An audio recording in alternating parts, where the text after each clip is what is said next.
सोचिए, अगर मैं आपसे कहूं कि अभी इसी पल आपके पास एक ऐसी ताकत है जो आपकी जिंदगी की सबसे बड़ी मुसीबत को आपकी सबसे बड़ी जीत में बदल सकती है, आप क्या सोचेंगे? जादू है, किस्मत है? नहीं, यह है सोच का तरीका। एक ऐसा तरीका जो सदियों से योद्धाओं को, राजाओं को और आम लोगों को हर हालात में मजबूत और शांत रहने की ताकत देता है। इसे कहते हैं स्टोइज्म। जरा याद करो, आखिरी बार कब जिंदगी ने तुम्हें ऐसे हालात में डाला था जहां गुस्सा, डर या बेबसी तुम्हारे अंदर तूफान मचा रहे थे? तब तुमने क्या किया? क्या तुम अपनी भावनाओं के गुलाम बन गए थे, या तुमने खुद को रोककर वो फैसला लिया जो तुम्हारे असली मूल्यों के हिसाब से था? यही है स्टोइज्म का कमाल। ये सिखाता है कि मुश्किल वक्त में कैसे दिमाग ठंडा, दिल मजबूत और फैसले सही रखे जाएं। रिएक्ट मत करो, रिस्पॉन्ड करो। स्टोइज्म का पहला और सबसे अहम सबक यही है। मतलब हालात पर अंधाधुंध प्रतिक्रिया नहीं, बल्कि सोचा समझा जवाब। ये सिर्फ गुस्सा रोकने की बात नहीं है, ये है अपनी सोच पर महारत पाने की कला, ताकि जिंदगी के तूफानों में भी तुम्हारा जहाज डगमगाए नहीं। स्टोइज्म का पहला और सबसे अहम सबक यही है। मतलब हालात पर अंधाधुंध बिना सोचे समझे प्रतिक्रिया नहीं देना, बल्कि ठहर कर, समझ कर और सही शब्द या कदम चुनना। क्योंकि रिएक्शन क्या है? रिएक्शन उस तीर की तरह है जो बिना निशाना साधे चला दिया गया हो सकता है वो सही जगह लगे, लेकिन ज्यादातर मामलों में वो उल्टा हमें ही चोट पहुंचा देता है। हमारे रिश्तों को, हमारी इज्जत को और हमारे मन की शांति को। रिस्पॉन्ड करना अलग है।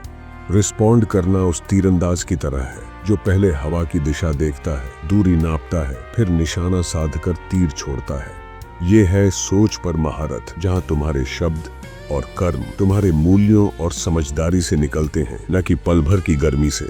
ये सिर्फ गुस्सा रोकने की बात नहीं है, ये है अपनी भावनाओं के मालिक बनने की कला, ताकि कोई भी उकसावे, कोई भी मुश्किल तुम्हारे जहाज को डगमगा न सके। सोचो, जिंदगी एक समुद्र है, कभी लहरें शांत, कभी तूफानी। रिएक्शन वो है जब तुम हर लहर के साथ हिलने लगते हो। रिस्पॉन्स वो है जब तुम पतवार को मजबूती से थामकर जहाज को उसी दिशा में ले जाते हो जहां तुम जाना चाहते हो। तो चलिए जानते हैं 5 आसान स्टेप्स में स्टोइक तरीका। पहला, आत्म जागरूकता। खुद को देख पाने की ताकत। जिंदगी में सबसे बड़ी लड़ाई अक्सर बाहर नहीं, हमारे अंदर चल रही होती है। गुस्सा, डर, चिंता, ये भावनाएं अचानक उठती हैं और हमें बहा ले जाने की कोशिश करती हैं। लेकिन जैसे ही तुम इन्हें होते हुए देख लेते हो, यानी तुम्हें एहसास हो जाता है, हाँ, अभी मेरे अंदर गुस्सा आ रहा है या मुझे अभी बेचैनी हो रही है, समझ लो आधी जीत तुम्हारी हो चुकी है। क्यों? क्योंकि उस पल तुम अपने गुस्से या डर में डूबे हुए नहीं हो, तुम एक कदम पीछे हटकर उसे देख रहे हो, और जो देख सकता है वो उसे संभाल भी सकता है। आत्म जागरूकता का मतलब है तुम अपने दिमाग के अंदर चल रही बातचीत को सुन पा रहे हो, वो छोटी छोटी बातें पकड़ पा रहे हो जो तुम्हारे मूड, फैसलों और रिश्तों को दिशा देती हैं। ये ऐसा है जैसे अंधेरे कमरे में अचानक लाइट जल जाए, तुम्हें पता चल जाता है कहाँ क्या रखा है और कहाँ पैर रखने से ठोकर लगेगी। हर बार जब कोई भावना उठे, बस एक पल ठहर कर उसे नाम दो। ये गुस्सा है, ये डर है, ये ईर्ष्या है।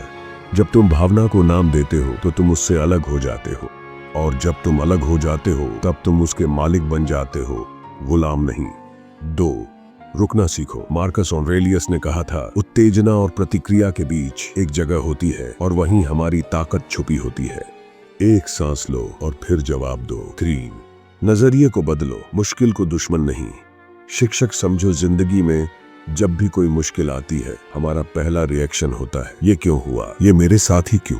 लेकिन स्टोइक सोच कहती है, हालात को बदलने से पहले नजरिए को बदलो। मुश्किल को दुश्मन मत मानो, उसे ऐसे देखो जैसे वो तुम्हारे लिए एक नया सबक लेकर आई हो।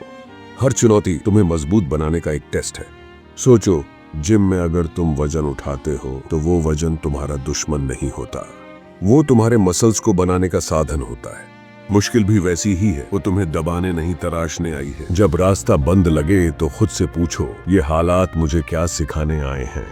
शायद धैर्य, शायद साहस, या शायद वो कला कि दबाव में भी कैसे साफ सोचें। मुश्किलें हमारे लिए आईना होती हैं, वो दिखाती हैं कि हम कौन हैं और हमें कौन बनना है। 4, कंट्रोल पर फोकस। जो तुम्हारे हाथ में है उस पर पूरा जोर दो, जो नहीं है उसे छोड़ दो। 5, रोज का चिंतन। दिन का आईना। दिन के अंत में जब सारी भाग दौड़ थम जाए, फोन, टीवी और शोर शराबे से दूर बस कुछ मिनट अपने आप को दो। खुद से पूछो, आज मैंने कहाँ जीत हासिल की? मतलब कहाँ मैंने अपनी भावनाओं पर काबू रखा, कहाँ मैंने सही फैसला लिया भले ही वो मुश्किल था। और फिर पूछो, आज मैंने कहाँ गलती की और उससे क्या सीखा। ये दोष देने का समय नहीं है, ये खुद को समझने का समय है। रोज का चिंतन वैसा है जैसे किसी पुराने तलवार को हर दिन धार लगाना।